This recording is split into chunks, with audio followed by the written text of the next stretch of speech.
तो साल 2024 मार्वल के लिए काफी ठंडा साल है। और ऐसा इसीलिए क्योंकि इस पूरे साल के अंदर ना तो मार्वल की ज्यादा मूवीज आई और ना ही मार्वल ने ज्यादा टीवी सीरीज को रिलीज किया। लेकिन अगर 2024 से हटकर अगर हम बात करें साल 2025 की, तो अगला साल मार्वल के लिए बहुत सुनहरा होने वाला है। और ऐसा इसीलिए क्योंकि अगले साल मार्वल अपनी मूवीज और सीरीज की बारिश करने वाला है। और हाँ दोस्तों, अगले साल जितनी भी मूवीज और सीरीज आ रही है उनके जरिए मार्वल वाले अपने कई सारे कैरेक्टर्स की एंट्री एमसीयू में कराने वाले हैं। और हाँ दोस्तों, अगले साल जो ये सारे कैरेक्टर्स आ रहे हैं उनमें से कुछ कैरेक्टर्स के नाम तो बहुत ही ज्यादा बड़े हैं। सो इसके लिए चलिए आज की इस वीडियो के अंदर हम उन्हीं सारे कैरेक्टर्स की बात करते हैं और मार्वल के उन टॉप 15 कैरेक्टर्स को जानते हैं जो कि अगले साल की मूवीज और सीरीज के अंदर अपीयर होने वाले हैं। सो ये वीडियो काफी कमाल की होने वाली है, इसलिए आप सब इसे पूरा एंड तक जरूर देखना। और अगर आपको ये वीडियो पसंद आती है तो वीडियो को लाइक भी करना। और अगर आपको मुझसे कुछ कहना हो तो वो भी आप मुझे कमेंट्स के अंदर जरूर बताना। बाकी आप में से जिन्होंने भी अभी तक हमारे चैनल को सब्सक्राइब नहीं कर रखा है वो सभी जल्दी से चैनल को सब्सक्राइब कर लेना और सब्सक्राइब बटन के बगल के बेल आइकन को भी ऑल पर सेट कर लेना ताकि हमारे चैनल की सारी लेटेस्ट वीडियोस को आप सबसे पहले देख सकें। बाकी दोस्तों, इसके साथ ही मैं आपको बता दूं कि अब अगले महीने की 5 तारीख को यानी कि 5 दिसंबर को इंडिया में पुष्पा 2 रिलीज हो रही है। और ये पुष्पा 2 पुष्पा 1 का सीक्वल है, इसलिए इस मूवी की बहुत ज्यादा हाइप है। और इसीलिए दोस्तों, अगर आप सभी पुष्पा 2 मूवी की स्टोरी को जानना चाहते हैं तो आप इस बारे में मुझे कमेंट्स के अंदर बता सकते हैं। आपको कमेंट्स के अंदर पुष्पा या फिर पुष्पा 2 लिखना है। एंड अगर ज्यादा लोग कमेंट करते हैं तो जिस दिन ये मूवी रिलीज होगी हम उसी दिन आप सभी के लिए इस मूवी को एक्सप्लेन कर देंगे ताकि आप सभी घर बैठे इस पूरी मूवी की स्टोरी को एंजॉय कर सके। सो आप सबको मूवी की स्टोरी जाननी हो तो कमेंट्स के अंदर जरूर बताना। तो फिर चलिए अब हम बिना किसी देरी के आज की इस कमाल की वीडियो को स्टार्ट करते हैं।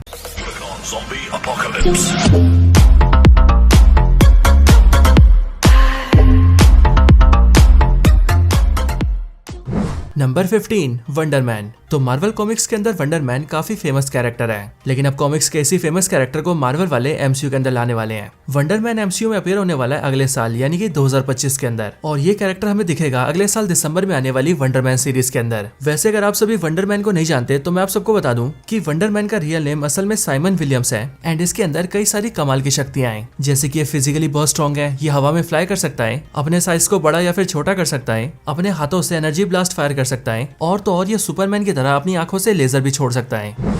Number 14 red Hulk. तो रेड हल्क मार्वल के टॉप फेमस विलन्स में से एक है और ऐसा इसीलिए क्योंकि रेड हल्क एक हल्क कैरेक्टर है। एंड मार्वल के अंदर जितने भी हल्क कैरेक्टर्स हैं वो सभी बहुत ही ज्यादा फेमस हैं। रेड हल्क एक थंडरबोल्ट रॉस एमसीयू के अंदर साल 2008 की हल्क मूवी से दिखता आ रहा है। लेकिन अगर बात करें रेड हल्क की तो वो हमें पहली बार दिखेगा साल 2025 की captain America brave new world के अंदर। और ऐसा इसीलिए क्योंकि इसी मूवी के अंदर थंडरबोल्ट रॉस बनेगा रेड हल्क। और वैसे देखा जाए तो उम्मीद तो इस बात की भी है कि captain America brave new world के अंदर रेड हल्क से फाइट करने के लिए ग्रीन हल्क भी दिख सकता है।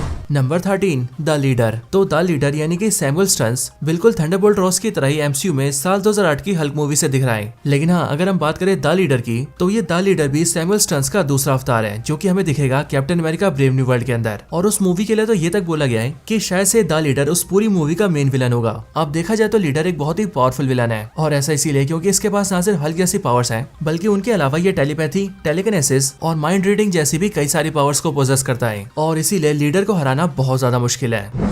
Number 12 Mephisto. तो अगले साल जितने भी कैरेक्टर्स दिखने वाले हैं उन सभी में एक कैरेक्टर मेफिस्टो भी होने वाला है। और वैसे तो मेफिस्टो के देखने के रूमर्स काफी पहले से आ रहे हैं, लेकिन अब मार्वल ने खुद इस बात को फाइनल कर दिया है कि वो लोग मेफिस्टो को 2025 की आयरन हार्ट सीरीज के अंदर दिखाने वाले हैं। अब मेफिस्टो बेसिकली मार्वल का एक पावरफुल डीमन है, एक ऐसा डीमन जो कि ना सिर्फ बहुत ज्यादा पावरफुल है बल्कि इस डीमन को कभी मारा भी नहीं जा सकता है। इसके साथ ही इस डीमन के पास ऐसी ऐसी पावर्स है जो कि एमसीयू के अंदर किसी की भी बैंड बजाने के लिए काफी है। और इसीलिए ये देखना बहुत ही ज्यादा इंटरेस्टिंग होगा कि जब मेफिस्टो एमसीयू में आएगा तो अपने आने के बाद ये क्या क्या करेगा।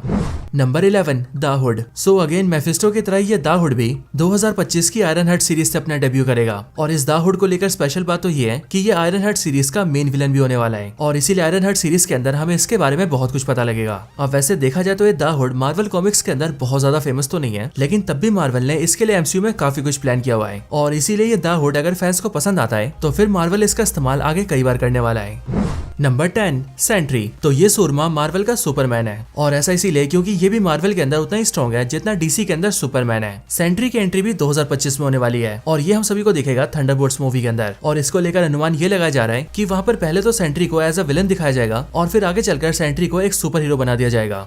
Number 9 iron fist. सो अगले साल यानी कि 2025 के अंदर वकांडा के ऊपर भी एक एनिमेटेड सीरीज आ रही है जिसका नाम है आइज ऑफ वकांडा एंड उसी एनिमेटेड सीरीज के अंदर हमें आयरन फिस्ट दिखेगा। और हाँ, इस बात का कंफर्मेशन खुद मार्वल की तरफ से आया है क्योंकि अभी कुछ टाइम पहले जो D23 एक्सपो हुआ था उसी के अंदर आइज ऑफ वकांडा सीरीज के क्रिएटर्स ने इस बात को ओपनली बोल दिया कि उनकी इस सीरीज में आयरन फिस्ट भी दिखने वाला है और इसीलिए इस सीरीज में देखने के बाद ही आयरन फिस्ट भी MCU का पार्ट बन जाएगा।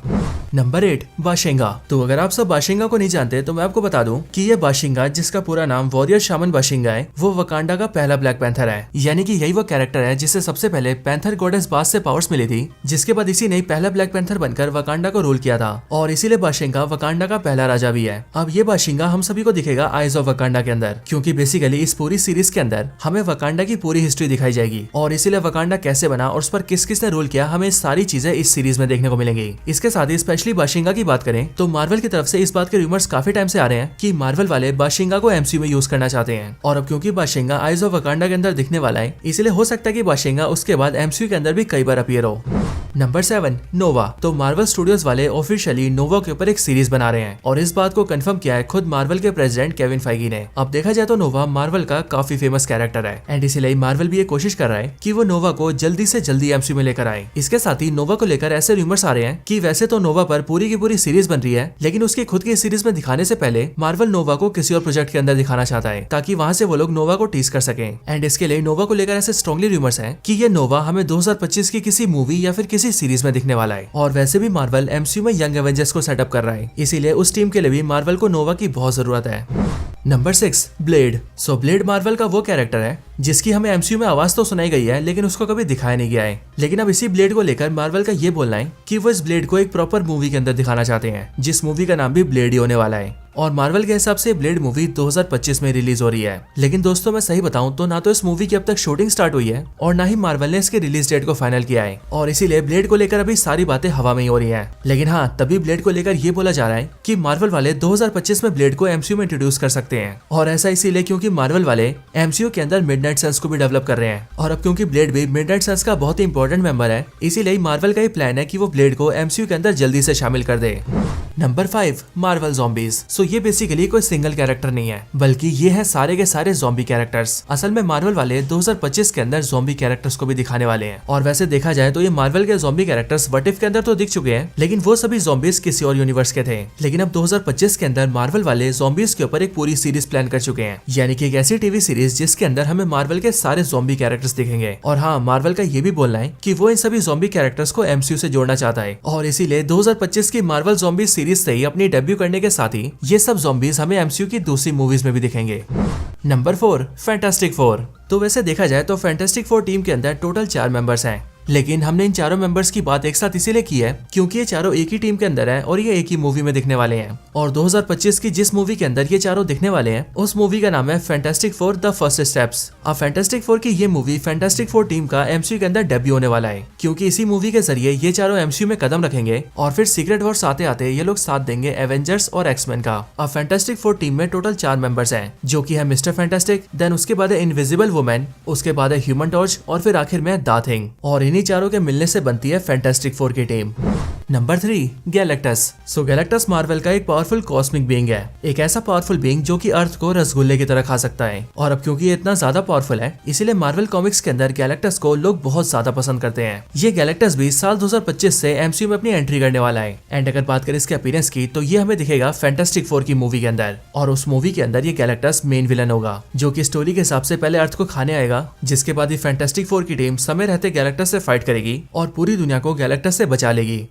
Number 2 silver surfer. तो सिल्वर सर्फर भी काफी ज्यादा पावरफुल और काफी फेमस कैरेक्टर है और ये भी ठीक गैलेक्टस की तरह ही हमें दिखेगा फैंटास्टिक फोर मूवी के अंदर। सिल्वर सर्फर भी 2025 के उन गिने चुने कैरेक्टर्स में से एक होगा जिसके लिए फैंस सबसे ज्यादा एक्साइटेड होंगे। लेकिन हाँ दोस्तों, मैं आप सबको बता दूं कि 2025 की फैंटास्टिक फोर मूवी के अंदर हमें जो भी सिल्वर सर्फर दिखने वाला है वो एक मेल कैरेक्टर नहीं बल्कि फीमेल कैरेक्टर होगी, और ऐसा इसीलिए क्योंकि वो सिल्वर सर्फर एक दूसरे यूनिवर्स की होगी।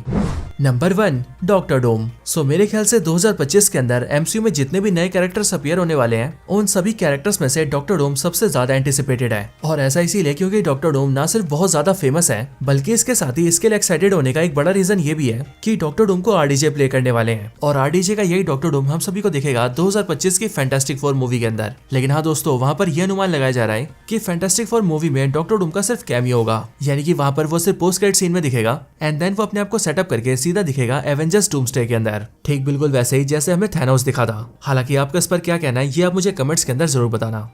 सो दोस्तों, ये थी वीडियो साल 2025 में अपीयर होने वाले एमसीयू के टॉप 15 कैरेक्टर्स के ऊपर। आपको ये वीडियो कैसी लगी ये आप मुझे कमेंट्स के अंदर जरूर बताना और अगर आपको वीडियो पसंद आई हो तो वीडियो को लाइक भी करना। बाकी जिन्होंने भी अभी तक चैनल को सब्सक्राइब नहीं करा है वो सभी जल्दी से चैनल को सब्सक्राइब भी कर लेना और सब्सक्राइब बटन के बगल के बेल आइकन को भी ऑल पर सेट कर लेना ताकि हमारे चैनल की लेटेस्ट वीडियोस को आप सबसे पहले देख सकें। बाकी दोस्तों, जैसा कि मैं वीडियो की स्टार्टिंग में बता चुका हूँ कि अगर आप सभी पुष्पा 2 मूवी की स्टोरी को जानना चाहते हैं तो आप उसके बारे में मुझे कमेंट्स के अंदर बता सकते हैं। अगर ज्यादा लोग कमेंट करेंगे तो हम उस मूवी की स्टोरी को आप सबके लिए जरूर एक्सप्लेन करेंगे। तो बस आज की इस वीडियो में इतना ही। इस वीडियो को यहीं पर एंड करते हैं। मैं मिलता हूँ आपसे ऐसी किसी और बेहतरीन वीडियो में, तब तक के लिए गुड बाय।